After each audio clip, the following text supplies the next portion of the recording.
peoples of the worldwide federated internet. What is good?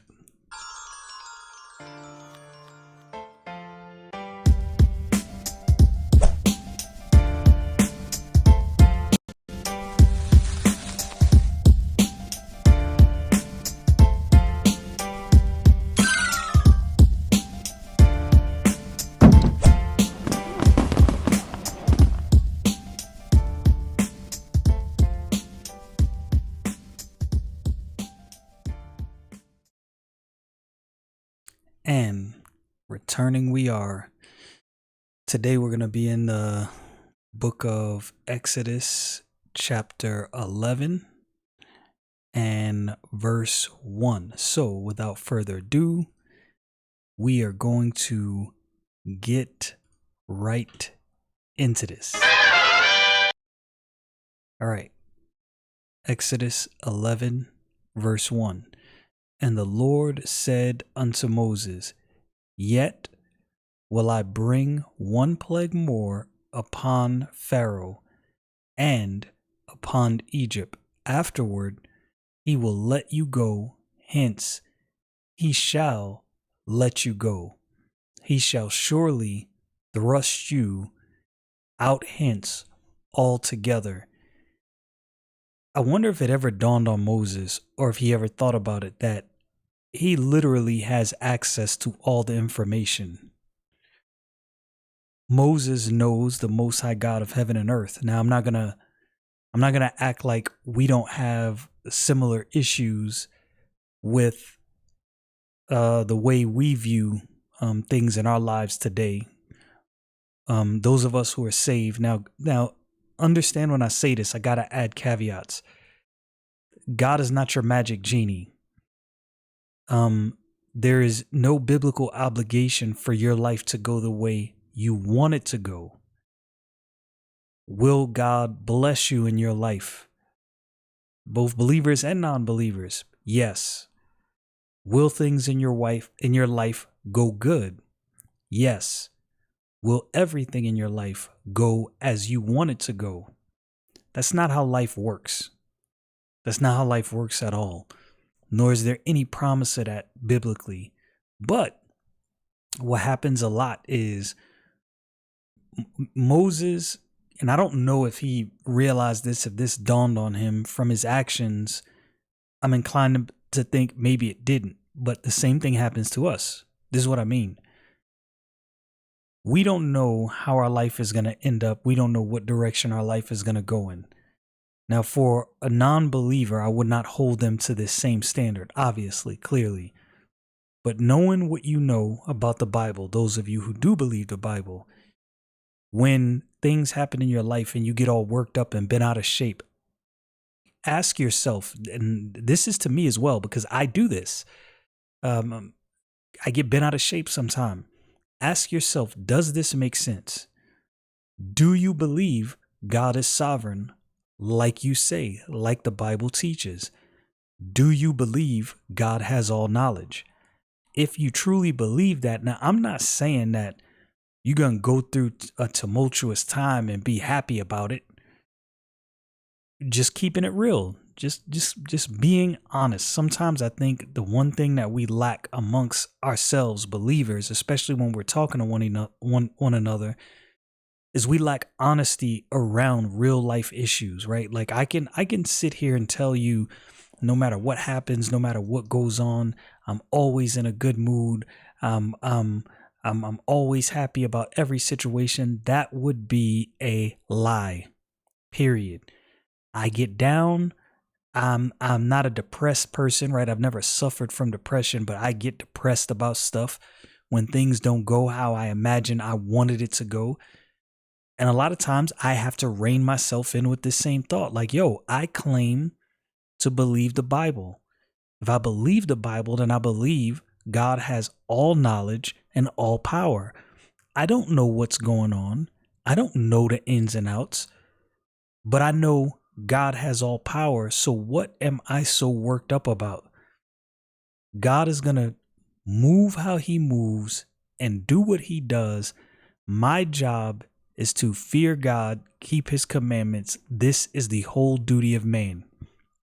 I think we get this mixed up sometime because we don't stop to think about simple things, And this is what made me ask that question. Like at any point did Moses stop and think, wait a minute, I'm talking to the most high God of heaven and earth, all knowledge, all power.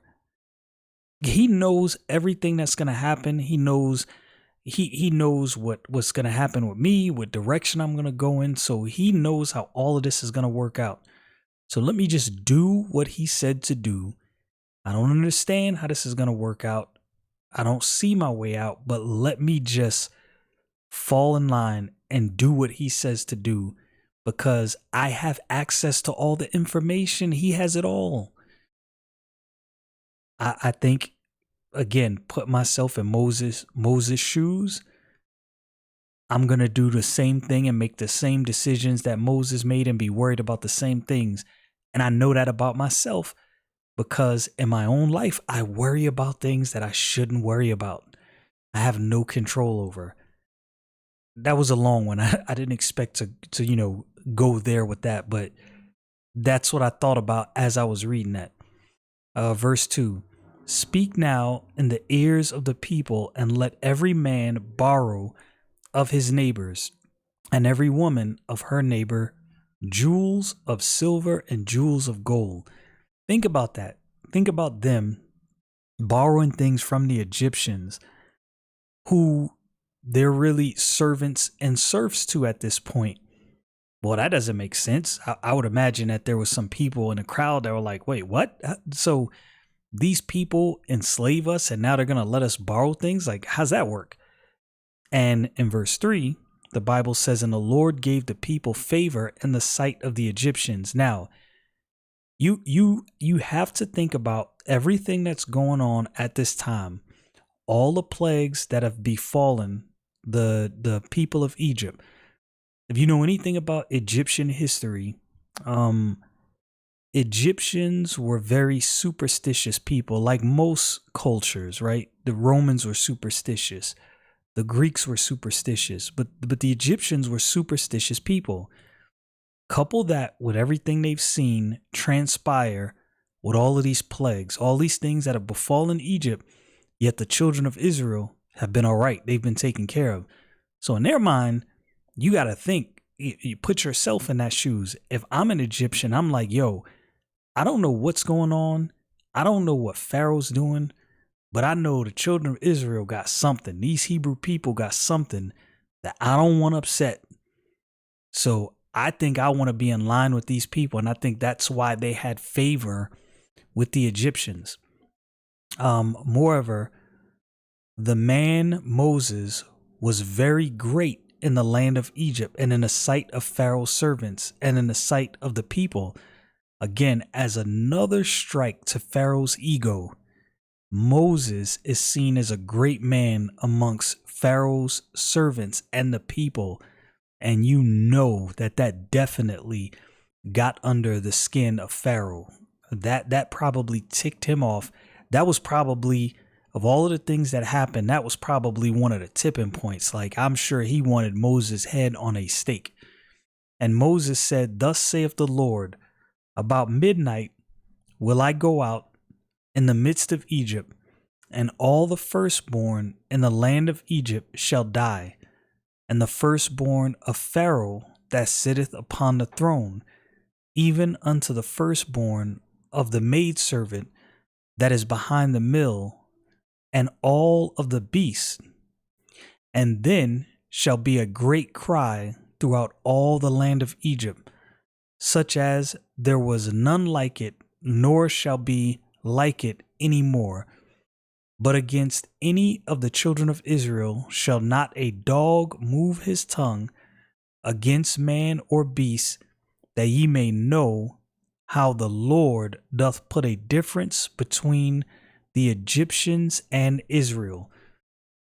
And as a side note, cursory glance, why would God want to make sure that the Egyptians know that there's a difference between the Hebrew people, the people of Israel, and the Egyptians.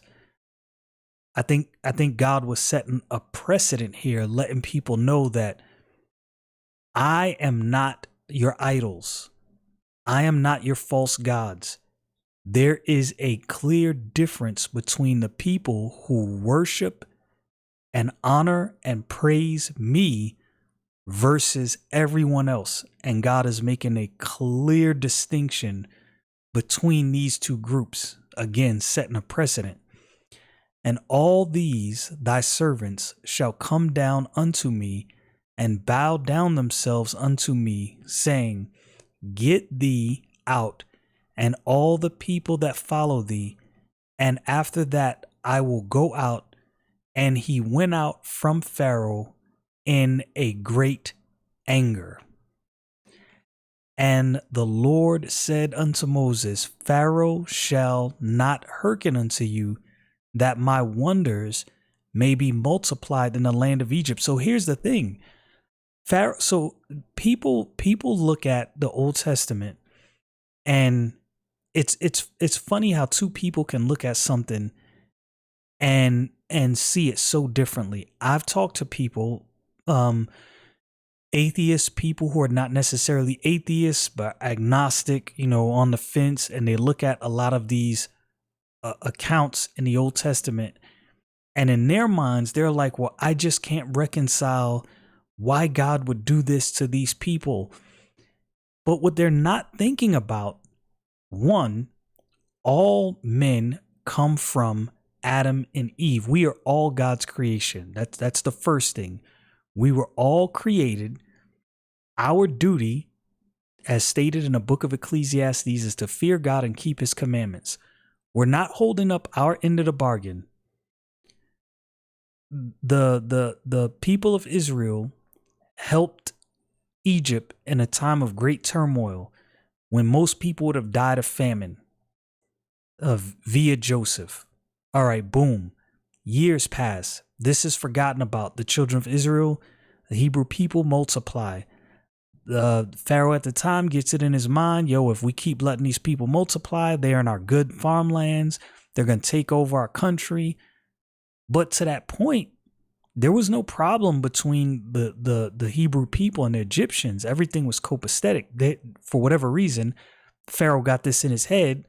This spread amongst the people, and now the Hebrew people become servants.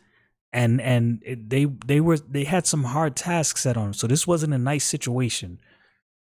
So fast forward, Moses comes back, message from God, hey, let my people go. Pharaoh doesn't listen. A plague comes. Now, the first couple plagues, they were manageable, right? They were devastating yet manageable. That was mercy. God was giving Pharaoh an opportunity and out. Multiple times God gave Pharaoh a way out, an opportunity.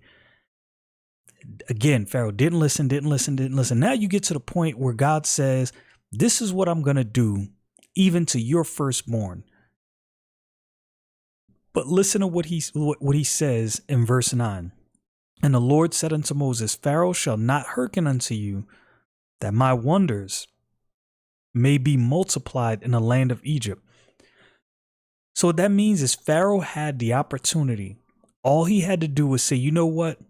Let me just let the children of Israel, the Hebrew people, go, unless something befalls not only my firstborn, but all of my servants and subjects' firstborn. So God let them know in advance, let my people go, and if you don't, there's consequences. But when people look at that, they don't look at the mercy God had on them and these plagues that, it did some damage, but they had a way out. Now God gives them an option. You've treated my people cruel. This has not been nice. Let my people go, or this is going to happen. Pharaoh doesn't listen. We know what happens next, and people blame God. You see what I'm saying? Like we are clearly not looking at this the same way. And I think that happens a lot. I think it happens with many things in the Bible.